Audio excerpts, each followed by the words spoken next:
The file opens with a dim whisper of paper dragged across a table. One of those brittle wartime intelligence reports stamped most secret long before the world understood what had happened on a cold Atlantic morning. The title is short, almost hesitant, as if reluctant to reveal the scale of what followed. Seizure of German material, North Atlantic, May 1941. The handwriting beneath it trembles slightly, the mark of an officer who understood the weight of what his men had done. This was the story of an outnumbered boarding party that leapt onto a sinking U-boat, U-110, knowing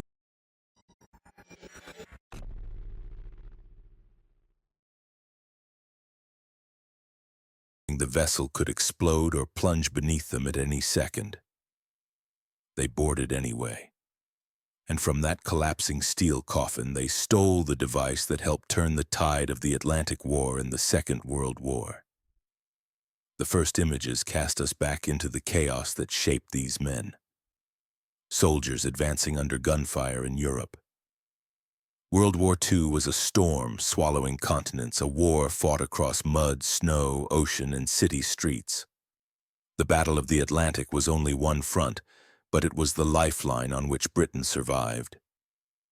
Every soldier in the images, the men crawling through trenches, the ones carrying rifles between detonations, depended on convoys bringing food, fuel, and ammunition across the North Atlantic. Without those convoys, there would be no troops left to fight in Europe. Images of tanks rolling across ruined French towns remind us of the momentum Germany held in 1940.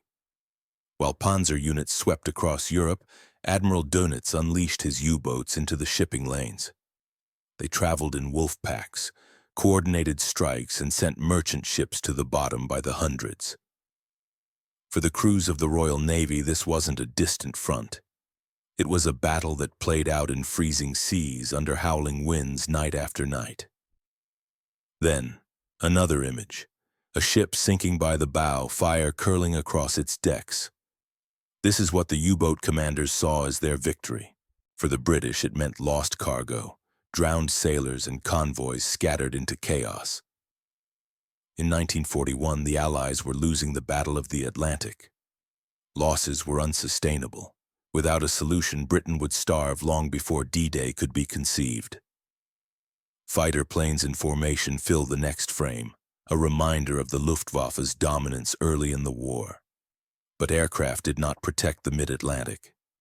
That stretch, the Black Pit, was beyond the reach of Allied air cover. U-boats attacked convoys there with impunity, diving beneath waves and striking when no one could defend against them. Bombed-out cities show why this mattered. When London burned during the Blitz, the city fought the fires with American and Canadian supplies brought by convoy. If the U-boats severed that lifeline, Britain would collapse. Everyone in the war knew this, and yet the German advantage was not only in torpedoes or strategy, it was in communications. The U-boats were coordinated through encrypted signals transmitted using the Enigma cipher machine. The Allies could intercept these messages, but without the key settings, they couldn't read them. The convoys were blind. The wolf packs were not. The next image shows Allied troops storming beaches, scenes from campaigns that wouldn't be possible if the Atlantic supply chain failed. These landings, these victories, depended on decoding German plans, tracking submarines, and knowing where the wolf packs lay. Every inch of sand won on foreign shores had been purchased with knowledge carried across the ocean. Without decrypting Enigma, those landings would have been suicide. Civilians fleeing destroyed towns underline the cost of failing to protect supply routes. Every town in Europe depended on decisions made in distant waters. Every family fleeing rubble carried the consequences of intercepted messages not understood in time. Then we see radio operators hunched over consoles, headphones pressed tight. These men were the ears of the Atlantic War. They intercepted U-boat transmissions every night, strings of German text wrapped in layers of mathematical secrecy. At Bletchley Park, Cryptanalysts pored over these messages, but they lacked the final piece, the current Enigma machine settings. They needed a breakthrough, something impossible, something no one could plan. It came from luck, discipline, and a boarding party acting on instinct. Red Cross nurses tending to wounded soldiers remind us of the stakes. Every convoy lost meant fewer ships bringing medical supplies, food, or fuel. And every sailor rescued from the water depended on intelligence that could warn convoy escorts of submarine ambushes. Generals studying invasion maps symbolized the strategic grid of the Second World War. They knew that without control of the Atlantic, no invasion of Europe could happen. The war in North Africa, the campaigns in Italy, the eventual assault on Normandy, none of it was possible without mastering the sea. Then we see prisoners behind barbed wire. The Allies feared capture, but also feared something worse, missing the opportunity to seize intelligence before a sinking enemy ship took it to the bottom. U-boat commanders were trained to scuttle their vessels to prevent capture of Enigma equipment. They carried demolition charges. They had practiced emergency flooding drills. The Germans believed their cipher machines were unstealable. History would prove them wrong. The propaganda posters that follow remind us of the illusion of invincibility on both sides. The Germans saw U-boats as the spear that would bring Britain to its knees. The British posters urged civilians to endure rationing, blackout, and constant fear. But propaganda could not break the ciphers guiding the U-boats to their prey. Submarines at sea bring us back to the heart of the story.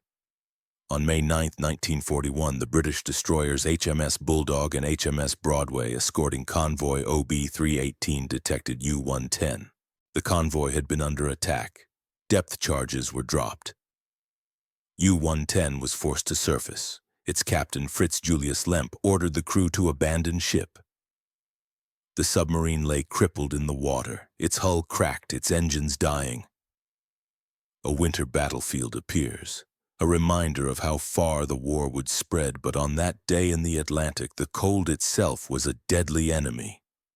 Waves towered beside the damaged submarine.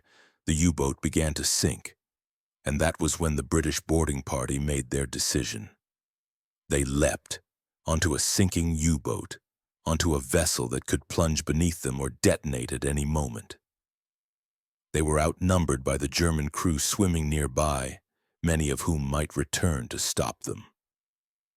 But the boarding party rushed forward anyway, climbed into the conning tower, and dropped into the submarine's interior.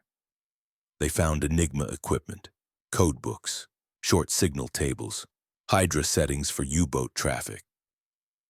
The jackpot, everything Bletchley Park needed, the victory celebrations shown next, belong partly to this moment. Because what the boarding party seized from U-110 allowed the Allies to read encrypted German naval communications for months. For the first time, the wolf packs were hunted. Convoys could avoid traps. Ships survived. Supplies flowed. And the German Navy entered a slow, grinding defeat that would shape the rest of the war. Ruins of Berlin reflect the ultimate outcome. The collapse of the Reich began with failures across every front. But defeating the U-boats, breaking Enigma, was one of the earliest steps that made a final Allied victory possible. Women working in factories echo the industrial backbone behind this intelligence war. Manufacturing ships, planes, decoding equipment, everything relied on steady transatlantic supply routes. Their labor, too, was protected by the Enigma seized on U-110. Artillery fire on front lines represents the distant echoes of a war transformed by intelligence. When the Allies broke the naval Enigma, they saved thousands of ships and lives. The D-Day planners, American and British officers who appear next in the images, depended on secure Atlantic control to build the largest invasion force in history. Finally, bombers over a city closed the sequence. The tides of the war changed slowly but decisively in the Allies' favor. And beneath all the noise of war, beneath the bombs, the tanks, the ships, sat a captured cipher machine that should never have been taken.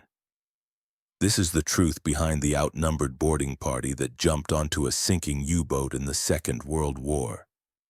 They stole a machine and documents the Germans believed untouchable. They acted in the seconds between flood and explosion. And because of their courage, the Atlantic lifeline endured. Convoys sailed, the Allies survived, and the war moved toward victory.